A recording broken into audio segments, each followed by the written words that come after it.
So the second half of the sales are finally here, and with it comes a 50% discount on a ton of things, while on the flip side, we're going to be losing a couple of vehicles, most notably this one right here, the XM1. But there's more to it than just the base removal. This vehicle is actually likely going to be getting a nerf pretty soon, and I'll get more into that as we take a look at some of these sales.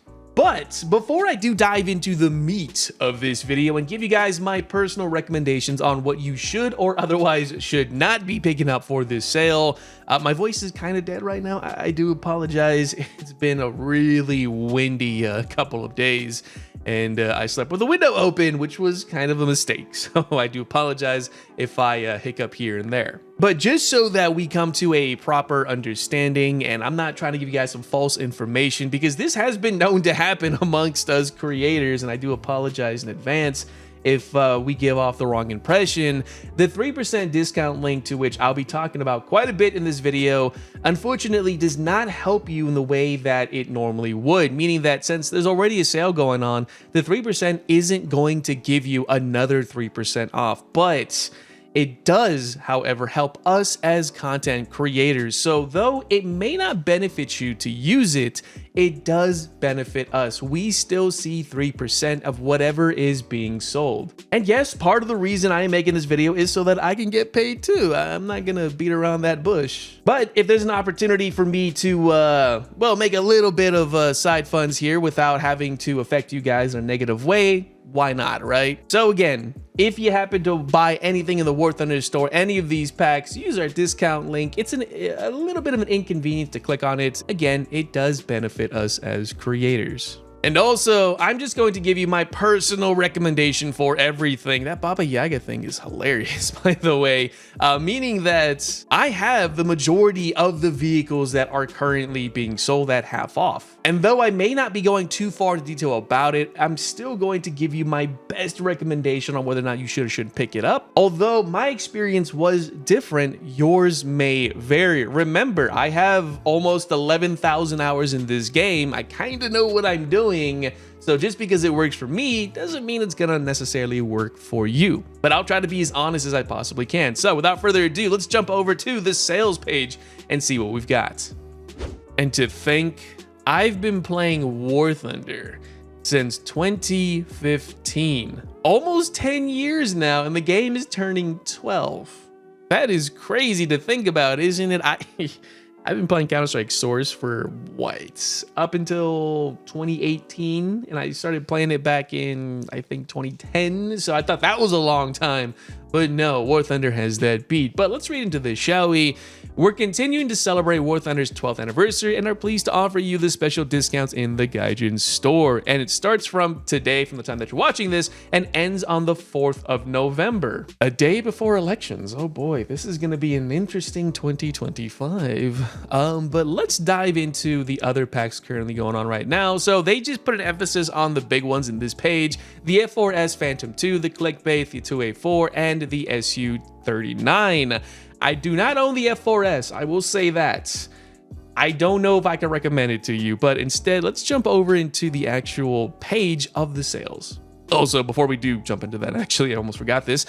Please note, the following packs will be removed from the store after the sale: the Tram, the XM1, the Dora, the TU1, and the F104S.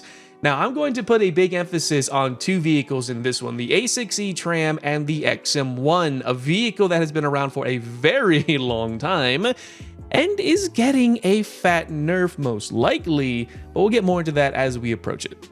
So I took a second to take a look at all of the vehicles being presented in the sale, and there's a bunch missing. Of course, the Tiger 2 isn't in this lineup, which usually is. Over the last couple of updates, sales, actually, it hasn't really been presenting itself, which I find to be very interesting. But this sale mostly applies, from what it appears to be anyways, a top tier sale. Yeah, so let's go ahead and start from the very top. The Clickbait for 35 Gaijin coin. I'll be real with you. I think this is the reason why top tier is currently in the shitter.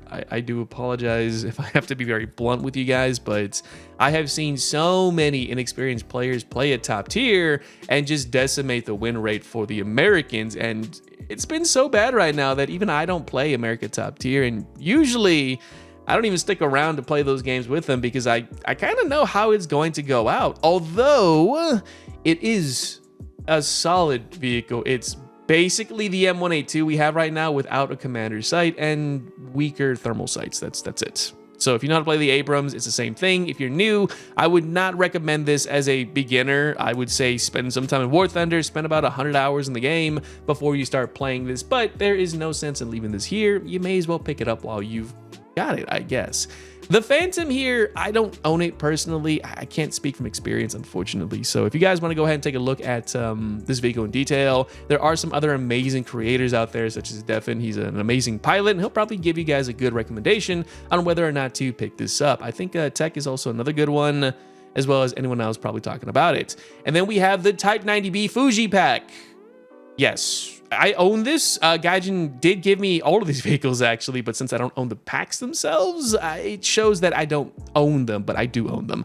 Amazing vehicle, one of the fastest ones for its BR, 11.3 I think it is now. A solid performing 4-second JM33, which is DM33. I would recommend this one for my Japanese mains, but keep in mind, Japan is kind of in a rough spot right now. Their vehicles are great, but they're glass cannons for the most part. The 96A, another good one that has been getting small buffs over its lifetime. It has a soft kill APS, which is very nice, generation 2 thermal sights, and it gets some almost top tier firepower for the battle rating.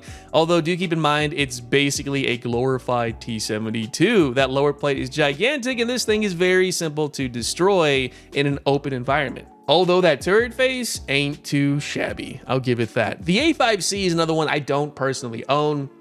I've seen some players use this to really good effect, but I won't go too far into it. Would I recommend it? It kind of gets a small pass from me because I don't fully understand it, but to each their own, really. And then next up we have the 2A4. Yes, this thing is awesome. Okay, it's a 2A4 with camo, that's it.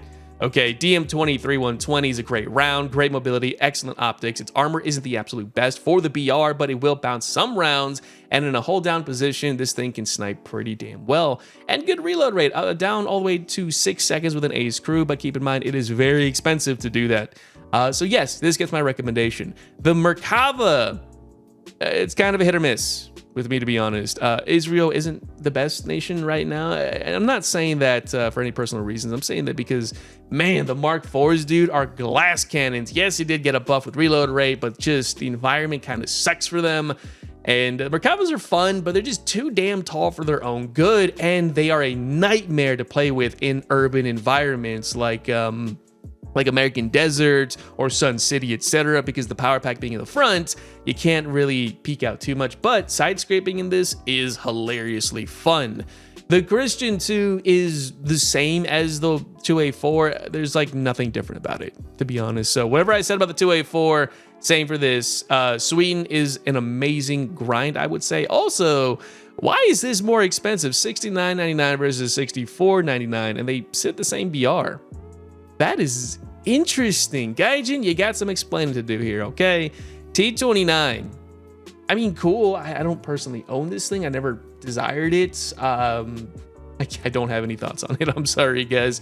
Buy this at your own discretion for 20 bucks. I might pick it up. We'll see.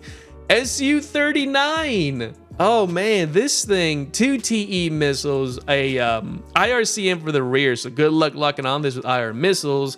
And I don't think it gets mauled, does it? I completely forget if it does. If it does, yes, get this. I don't believe, but it is a solid vehicle for sure. I mean, what am I talking about? I have the damn thing here in Russia. Let me take a look at that really quick. Where do I have you? Not there. Let's put you here really quick. See what we've got. Do we have maul? We do not. It doesn't really matter though, because this thing is still pretty nuts. This is the loadout you can rock with the thing, to be honest. I mean, look at that. 12 Vickers missiles to the TEs, a bunch of laser guided ordnance, R73. I mean, Dude, this thing, in my honest opinion, is absolutely worth showing. Also, my buddy here is showing me some of the designs he made for his 3D printed stuff, which is awesome. And then we have the Saab J35XS. I can't recommend it. I don't personally own it. Can't really tell you if it's good or not. The KVT, yes. Dude, listen, I know, right? Don't buy top tier if you're a newbie, but honestly, the M1 KVT is such a brilliant vehicle because the battle rating 10.7 right now is like the top tier without it being true top tier, and you have a great platform, M774. It fires every 5 seconds with an ace crew. You can take off the camo netting or the pack on here. I can't English right now, but you can take all the aesthetic off and turn it into a regular Abrams, which does benefit you a lot more if you take it off. Trust me when I say that, just do it. And then we have the KA50. Oh, God. I hate this thing. I hate it with a passion. I don't own it. I will never own it. That's probably a good thing for you, because if I hate this thing so much, it means it's probably a good vehicle, sort of. This thing is the bane of my top tier, high tier existence, and I take great pleasure in shooting it down. I would not recommend the Apache, though. You can get it if you want to. I wouldn't recommend it. Just take my word for it. The terms, I also would not recommend. It has good thermal sights, but you are a literal glass cannon inside of a hammer house. The vehicle is fun. It's good to hold down, but good luck. I will say that. I will not recommend this. The RGO. You've seen my video on this. Yes. This thing's awesome. It gets CL3143. It sits at a good BR. It is fast, great optics, wonderful reload rate. It's great for all those who want to play that flank and spank. The F4EJ, I don't own it. I can't really give my thoughts on it, so I do apologize. The Leopard pack, which I'm surprised it's still here, is a solid purchase at 9.3, I believe it is. I don't personally own it now, unfortunately, but maybe one day I'll pick it up and showcase it for you guys. Yes, 9.3, DM13, yes, as a good round, good thermal sights, but keep in mind, you are literally a glass cannon. Everything will kill you, just an FYI. And then the one vehicle I recommend down to the core is the T55 AM1. I gotta go over to this. I love this thing, okay? It is fast. It has a good gun, 100 millimeter, right? It fires APCBC. The dart isn't the absolute best. The missile, for some reason, even if you're down to 2 crew members, will reload as if you have an aced crew for some reason. I'm sure Gaijin might fix that. And oops, I think I just shared a public secret. And to top it off, you get a laser range finder. That's right, a laser range finder for everything. And if you have the custom sights, the new ones, it auto sets almost immediately. And for 30 bucks, yes, I get it. I'm telling you, this thing is amazing. Now, I can't speak for the Wyvern. It's fun. I always kill myself in it because I drop bombs too close. I always forget to change my fuse and I blow myself up. Yeah, that's fun. Can't speak for the Phantom here, but the XM1. Let's go back over to War Thunder really quick. I want to show you something. The XM1 has gone through the ringer over its lifetime. Supposedly, it is going to be losing its thermal sights, which I find to be very interesting. And the power pack apparently is also going to get nerfed, which means this vehicle is going to be fairly useless. Okay, maybe not too useless, but given that we are used to the XM1 as it currently stands, M735. This shell speaks for itself. It has gotten some nerf over its lifetime. Gaijin said they were going to rework it. They have yet to do it. It is not exactly the best thing. Also, I'm not sure if the changes have come through. It might be in the dev server. If it's already there, please let me know. But supposedly, this is going to get nerfed. So if you want to grab this as a collector's piece, you are more than welcome to do so. I would not recommend it for the time being, although it has a soft spot in my heart. And next up, we have the 104S and the Arkansas. I can't speak for either one of these. I do apologize. I don't play naval, and I've never been a fan of the 104s, so I'll leave that to the professionals. Moving over, we have the TU1. I also cannot speak for that, unfortunately, but the Tram. Although I do not own this aircraft, I might pick it up very soon. This thing has some nutty CAS, sitting at 10.3 or 10.7. It sits in a good environment. If you space climb with this thing, even the Strelas will not be able to get you, and you get a ton of ordnance, which is very nice. And you don't have to deal with radar guided aircraft unless you get fully up tiered, and even then, you're not really going to deal with them. This has been highly recommended by everyone I've ever met who owns this thing. Yedidia is one of them. The L120 is funny. That's all I will say about it. It used to have the best dart in the game. It can only carry like, what, 18, 20-ish rounds, 10-second reload, and it is a literal glass cannon. Aircraft will love strafing you. How do I know that? I do it myself all the time. And then the Dora, I can't speak for it. Oh man, I'm winded. That was actually a long bit, but let's go over into one area, actually a few areas of War Thunder that might pique your interest. I want to go ahead and jump over to the Russians and go over to 8.7. I want you to take a look at something really quick. Here is the T-55 AM1. Again, a vehicle that I highly recommend and absolutely love. It is accompanied by a tremendously wonderful lineup. You have the AMD, which is copy-paste, just with an APS. That's it. The Biz-ish, if you also own this thing, which I would recommend. The ZSU 23-4, the 685, BMP-2, if you have it, the IS-7, T-62, IT-1, 435. I mean, look at this lineup, and that's not even including the helicopter you can bring in on this thing. The Mi-24D, which I would recommend, or even the A variant, but you have a tremendously wonderful lineup for 8.7. So yes, I would recommend this. The Americans at 9.3 is kind of weak. I wouldn't really recommend it again. Here's another one, the Fuji. It does have a lineup, as you can see. It's not the most powerful, but it does get the job done. Everything minus a helicopter.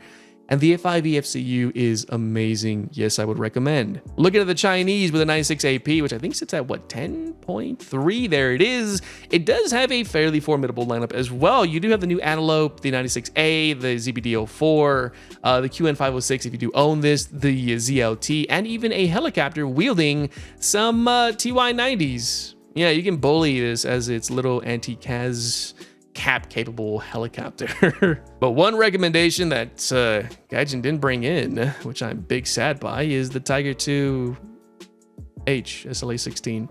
I love this thing. I don't know why it's not on sale, but man, this thing is just... I've had it for years, and I still enjoy this thing incredibly much. Yes, that made sense. But there it is, ladies and gentlemen. That's all I got for you guys. I'm sorry that the XM1 is going away.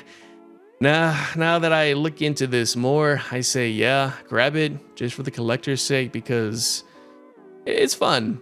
I have some good memories with this thing. I'm kind of sad it's going away, but I fully expected it too, given that I don't think anyone really buys this, and it's not really worthwhile given the nerfs this thing has really seen, but really to each their own. Now, I want to hear it from you, the viewer, the player, the friend, the War Thunder enjoyer or otherwise sufferer, which made sense.